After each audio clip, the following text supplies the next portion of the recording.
ಹೆಜ್ಜೆ ಇಟ್ರೆ ಅದನ್ನ ಫಾಲೋ ಮಾಡುವಂತ ದೇಶಗಳು ಬಹಳ ಇದಾವೆ. ಭಾರತೀಯರ ಒಂದು ಚಿಂತನೆ ಮತ್ತು ಭಾರತೀಯರ ಕಲ್ಚರ್ ಬಗ್ಗೆ ಬಹಳ ಒಂದು ಗೌರವ ಇದೆ. ಇನ್ನು ಪಬ್ಲಿಕ್ ಡೊಮೈನ್ ಸ್ವಲ್ಪ ನಾವು ಎಚ್ಚರಿಕೆಯಿಂದ ಎಕ್ಸ್ಪ್ರೆಸ್ ಮಾಡೋದು ಒಳ್ಳೆಯದು. We should always try to remain neutral and calm and watch the situation. Then we should make our move. ಜವಾಬ್ದಾರಿಯುತ ನಾಗರಿಕರಾಗಿ ನಾವು ಬದುಕೋದನ್ನ ಕಲಿಯೋಣ. ನಮಸ್ಕಾರ ಎಲ್ಲರಿಗೂ. ಸದ್ಯದ ಒಂದು ಬೆಳವಣಿಗೆಗಳು ಮತ್ತೆ ವಿದ್ಯಮಾನಗಳನ್ನು ಗಮನಿಸ್ತಾ ಇದ್ರ ಯಾವ ಸನ್ನಿವೇಶದಲ್ಲಿ ಏನ್ ಬೇಕಾದ್ರೂ ಆಗ್ಬಹುದು, ಯುದ್ಧ ಎಲ್ಲಿಂದ ಬೇಕಾದ್ರೂ ಯಾವ ದೇಶದಿಂದ ಯಾವ ದೇಶಕ್ಕೆ ಬೇಕಾದ್ರೂ ಹರಡಬಹುದು ಅನ್ನೋ ಒಂದು ಪರಿಸ್ಥಿತಿ ಇದೆ. ಈ ತರ ಒಂದು ಪರಿಸ್ಥಿತಿಯಲ್ಲಿ ನಾವು ಆಸ್ ಎ ಇಂಡಿಯನ್ ಭಾರತೀಯರಾಗಿ ನಾವು ಹೇಗಿರಬೇಕು ಮತ್ತೆ ನಮ್ಮ ಒಂದು ಎಕ್ಸ್ಪ್ರೆಷನ್ ಯಾವ ರೀತಿ ಇರಬೇಕು ಅನ್ನೋದ್ರ ಬಗ್ಗೆ ನನಗೆ ತಿಳಿದಿರೋ ಮಟ್ಟಿಗೆ ನಾನು ಈ ವಿಡಿಯೋದಲ್ಲಿ ಹಾಕಿ ಎಲ್ರಿಗೂ ಅವ್ರದೇ ಆದ ಒಂದು ಒಪಿನಿಯನ್ ಅಂತ ಇರುತ್ತಲ್ಲ. ಈ ಕೆಲವರಿಗೆ ಏನಾಗುತ್ತೆ, ಯುದ್ಧ ಅಂತ ಬಂದಾಗ ನಾವು ಆ ದೇಶದ ಪರ ವಹಿಸಬೇಕು, ನಾವು ಈ ದೇಶದ ಪರ ವಹಿಸಬೇಕು ಅಂತ. ಇನ್ ಜನರಲ್ ಯುದ್ಧ ಅನ್ನೋದೇ ಒಂದು ಮನುಕುಲಕ್ಕೆ ಒಂದು ಶಾಪ ಅಂತ ಹೇಳ್ಬೋದು. ಎಷ್ಟೋ ಫ್ಯಾಮಿಲಿ ಮೆಂಬರ್ಸ್ ನ ಕಳ್ಕೊಳೋದು ಗ್ಯಾರಂಟಿ ಅಲ್ವಾ.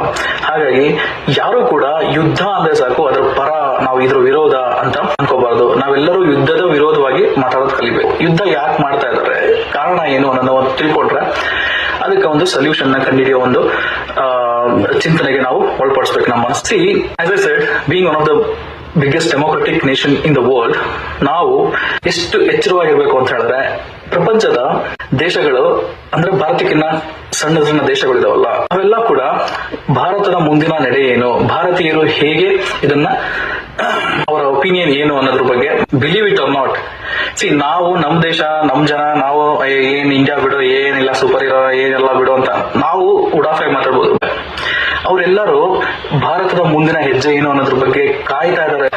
ಭಾರತ ಇಷ್ಟು ದೊಡ್ಡ ಡೆಮೋಕ್ರೆಟಿಕ್ ಕಂಟ್ರಿ, ಸೊ ಅದು ಯಾವ್ದಾದ್ರು ಯೋಚನೆ ಮಾಡಿ ಏನಾದ್ರು ಹೆಜ್ಜೆ ಇಡುತ್ತೆ ಅಂದ್ರೆ ಖಂಡಿತವಾಗಿಯೂ ಅದು ಸರಿ ಇರುತ್ತೆ ಅನ್ನೋ ಒಂದು ಲೆವೆಲ್ಗೆ ಬಹಳ ದೇಶಗಳು ಬಂದಿದಾವೆ. ಸೊ ಹಾಗಾಗಿ ಭಾರತೀಯರಾದ ನಾವು first of all we should be proud that we are Indians. And ನಮ್ಮ ಒಂದು ಚಿಂತನೆ ಇದೆಯಲ್ಲ, ಇದು ಹಲವು ಒಂದು ದೇಶಗಳ ಜನರ ಮೇಲೆ ಪ್ರಭಾವ ಬೀರೋದಂತೂ ಗ್ಯಾರಂಟಿ ಇದೆ. ನಿಮ್ಮ ಮನಸ್ಸಲ್ಲಿ ನಿಮ್ಗೆ ಯಾರ ಪರನೋ ಯಾರ ವಿರೋಧನ ಇರ್ಬೋದು, ಬಟ್ ಪಬ್ಲಿಕ್ ಅಲ್ಲಿ ಮತ್ತೆ ಈ ಪಬ್ಲಿಕ್ ಪ್ಲಾಟ್ಫಾರ್ಮ್ ಗಳಲ್ಲಿ ಮೀಡಿಯಾಗಳಲ್ಲಿ ದಯವಿಟ್ಟು ಒಂದು ದೇಶದ ಪರನೇ ನಾವಿದೀವಿ ಅಥವಾ ಇನ್ನೊಂದು ದೇಶದ ಪರ ನಾವು ಇಲ್ಲ ಅಂತ ಹೇಳೋಕೆ ಹೋಗದೆ ಇರೋದು ಬಹಳ ಒಳ್ಳೇದು. ಯಾಕಂದ್ರೆ ನಾನು ಮೊದಲೇ ಹೇಳ್ದಂಗೆ ಪ್ರಪಂಚ ನಮ್ಮನ್ನ ಗಮನಿಸ್ತಾ ಇದೆ, ನಮ್ಮನ್ನ ಬಹಳ ಎಚ್ಚರದಿಂದ ಗಮನಿಸ್ತಾ ಇದ್ದಾರೆ. ಭಾರತೀಯರ ನಡೆ ಏನು ಅನ್ನೋದ್ರ ಬಗ್ಗೆ ಬಹಳ ದೇಶ ಚಿಂತನೆ ಮಾಡ್ತಾ ಇದೆ. ಪ್ರಪಂಚದ ದೃಷ್ಟಿ ಭಾರತೀಯರ ಮೇಲಿದೆ. ಏನೇ ಮಾಡಿದ್ರು ಕೂಡ ಭಾರತೀಯ ಕಲ್ಚರ್ ಮತ್ತೆ ಭಾರತೀಯ ಒಂದು ಪದ್ಧತಿಗಳನ್ನ ನಾಶ ಮಾಡೋದಕ್ಕೆ ಪರಂಪರೆ ಸೆಂಚುರಿಗಳಿಂದ ಕಳೆದ್ರು ಕೂಡ ಕಂಪ್ಲೀಟ್ ಆಗಿ ಇಂಡಿಯನ್ ಕಲ್ಚರ್ ನ ಎರಾಡಿಕೇಟ್ ಮಾಡಕ್ ಆಗ್ತಾ ಇಲ್ಲ. ಯಾಕಂದ್ರೆ ನಮ್ಮಲ್ಲಿರೋ ಚಿಂತನೆ ಮತ್ತೆ ನಮ್ಮಲ್ಲಿರೋ ಒಂದು what you call that the power which other countries people will see but not our own people. ಅರ್ಥ ಆಯ್ತಾ? ಸದ್ಯದ ಒಂದು ಆರ್ಥಿಕ ಸ್ಥಿತಿನ ನೋಡ್ತಾ ಇದ್ರೆ ಮುಂದೆ ಏನಾಗುತ್ತೋ ಅನ್ನೋದು ಆತಂಕ ಎಲ್ಲಾ ದೇಶಗಳಿಗೂ ಇದೆ. ಹಾಗಾಗಿ ಯಾವತ್ತೂ ಅಷ್ಟೇ ನಾವು ಒಂದು ಪ್ರಬುದ್ಧತೆಯನ್ನ ಬೆಳೆಸ್ಕೊಳ್ಳೋದನ್ನ ಕಲಿಬೇಕು.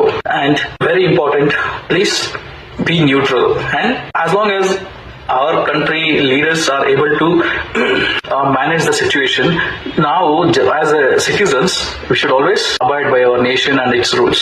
and internal ನಮ್ಮ ಒಂದು ಆಂತರಿಕ ಶಾಂತಿಯನ್ನ ನಾವೇ ಭಂಗ ಮಾಡಕ್ ಹೋಗ್ಬಾರ್ದು. ಶಾಂತಿ ಭಂಗ ಆಗುವಂತ ಯಾವುದೇ ಒಂದು ರೀತಿಯ ನಡವಳಿಕೆಗಳನ್ನ ನಾವು ಮಾಡಬಾರ್ದು. ಓಕೆ, ಧನ್ಯವಾದಗಳು.